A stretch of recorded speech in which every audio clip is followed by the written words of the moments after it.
सम्मानित मंच और आदरणीय उपस्थित आगंतुक, यदा यदा हि धर्मस्य ग्लानिर्भवति भारतम, जब भी समाज में धर्म की हानि हुई, असुरी शक्तियों ने संस्कृति को नुकसान पहुंचाने का प्रयास किया, तब तब कोई न कोई राम और लक्ष्मण, कोई कृष्ण हमेशा जन्म लिया उन्होंने।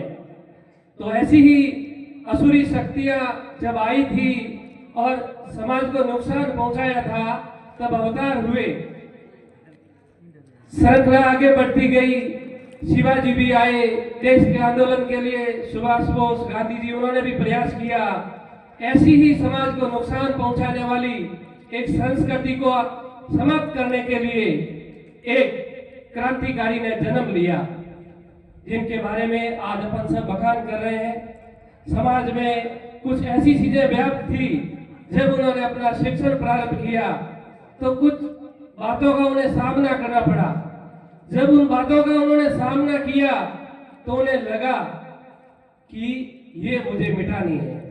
एक 5-6 साल का बच्चा एजुकेशन के लिए जब जाता है और वहां कुछ परिस्थितियां उसे भिन्न नजर आती हैं, अलग बाहर बैठ के पढ़ाया जाता है, दरी पट्टी खुद समेट के घर ले जानी होती है, पानी पीने के लिए चपरासी नहीं आता है तो दूसरे दिन इंतजार करना पड़ता है। बालक का मन गर्वित हो गया और उसने तय किया कि मैं कुछ ऐसा करूं कि ये जो एक बीमारी है ये नष्ट हो जाए और आने वाली जो नस्लें हो वो आराम से शिक्षा अर्जन कर सके। उन्होंने तय किया। जब माता ने उन्हें आगे बढ़ाया तो माता ने पहले ही कह दिया, उनकी प्रथम गुरु, उनकी माँ भीमाबाई, कि बेटा जब तुम आगे बढ़ोगे समस्याएं आएगी, मुकाबला मत करना। मुकाबले का मतलब है झगड़ा मत करना, तुम देखना और सीखना और मैदान में डटे रहना। प्रथम गुरु की ये शिक्षा सतत बनी रही। अम्बेडकर जी ने जब भी समस्या आई, उनका अपमान हुआ, उन्होंने मौन धारण करके रखा कि मैं समय आने पर पुस्तकों के माध्यम से यह अवसर मिला तो जो होगा देखा जाएगा। सिर्फ एक ही काम, वह काम है नॉलेज लेना। बस आगे बढ़ते गए। अच्छे अच्छे विश्वविद्यालय जो थे, मुंबई का हो, कोलंबिया विश्वविद्यालय हो, लंदन का विश्वविद्यालय हो, LLB की डिग्री हो, गोलमेज सम्मेलन हो, जितने भी चीजें हुई, आगे बढ़ते गए, आगे बढ़ते गए। प्रथम बार इतिहास में एक व्यक्ति का नाम आता है जिन्होंने पानी के लिए संघर्ष किया, एक क्रांति। तालाब पे उनके गांव के लोगों को, जो उनकी जाति के थे, पानी पीने से रोका गया। महान आंदोलन के माध्यम से सतारा में, पूना में उन्होंने आंदोलन किया। मंदिर प्रवेश में समस्या आई, उन्होंने एकजुटता दिखाकर मंदिर में प्रवेश के लिए जो एक तरीका होता है उसे अपनाकर वो आगे बढ़े। धीरे धीरे कुछ ऐसी चीजें वो उन्हें काटते गए और आगे बढ़ते गए। एजुकेशन के दम पर जब बात आई, भारतीय संविधान के निर्माण की ड्राफ्टिंग कमेटी बनी। 7 सदस्य ड्राफ्टिंग कमेटी में थे, पर 6 मौजूद नहीं थे। कोई विदेश गया हुआ था, कोई दिल्ली से बाहर था। सारे की सारी जिम्मेदारी उन पर आई। उन्हें लगा ये सही समय है।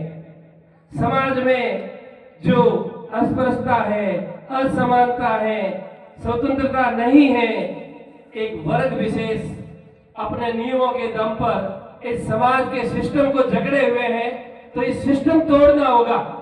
और सिस्टम किस चीज से टूट सकता है उन्हें पता था, वो अपने काम में लगे रहे। उन्होंने प्रस्तावना तैयार की। हम भारत के लोग भारत को संपूर्ण प्रभुत्व संपन्न, समाजवादी, पंथ निरपेक्ष, लोकतंत्रात्मक गणराज्य बनाने के लिए तथा उन सब नागरिकों को सामाजिक, आर्थिक, राजनीतिक न्याय, विचार, अभिव्यक्ति तथा उन सब की स्वतंत्रता के लिए एकता, अखंडता सुनिश्चित करने वाली बंधुता बनाने के लिए दृढ़ संकल्प होकर 26 नवंबर 1949 को एडल्ट द्वारा इस संविधान को अंगीकृत, अधिनियमित और आत्मार्पित करते हैं। उन्होंने अनुच्छेद 14 से लेकर 18 तक में सबसे पहले जो 5 बातें रखी, समानता, कि जब तक समानता नहीं होगी स्वतंत्रता का कोई अर्थ नहीं। इस पर उन्होंने अनुच्छेद 14 में विशेष ध्यान दिया और कुछ ऐसी शक्तियां दी, क्राइम के रूप में ले लिया गया। अगर कोई किसी से भेदभाव करेगा तो ये क्राइम की श्रेणी में आएगा। इस प्रकार वो धीरे धीरे संघर्ष आगे बढ़े और जो जो परिवार अपने बच्चों को बढ़ाते गए, हमारे यहाँ जैसे केसाराम जी का परिवार है, नीरिया नाडा में मंजीराम जी का परिवार है, उन परिवारों ने शिक्षा को अपनाया, उनके घर आगे बढ़े, उन्होंने अपने बच्चों को आगे बढ़ाया। तो अंबेडकर जी के पास मौका था, अच्छी डिग्रियां थी, प्रोफेसर के रूप में अच्छी सैलरी अमेरिका और लंदन में मिल रही थी।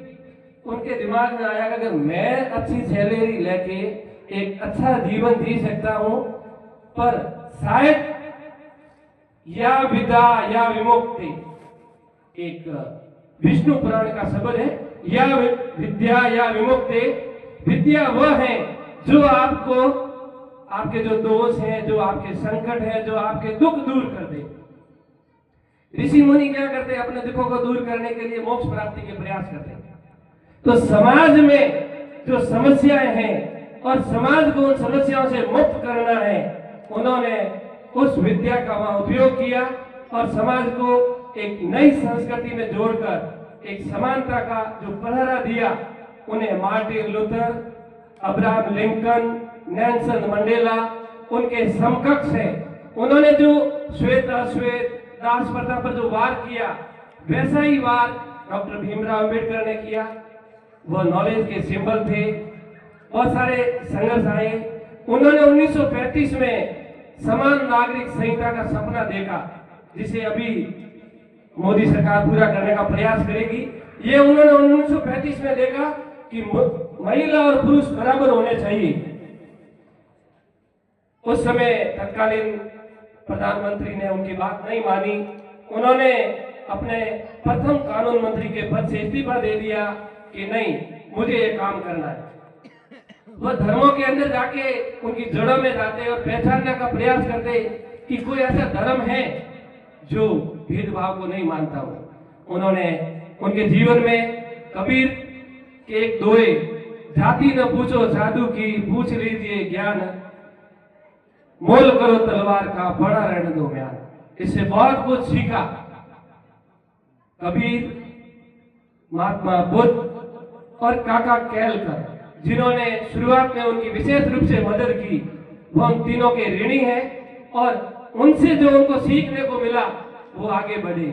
हम सबका कर्तव्य है कि हम केवल अपने बच्चों को आगे न बढ़ाएं, बल्कि समाज के उन होनहार प्रतिभाशाली विद्यार्थी जो गरीब है, उनकी सहायता करें, उन्हें उच्च अध्ययन के लिए कुछ संधा देके आगे भेजें।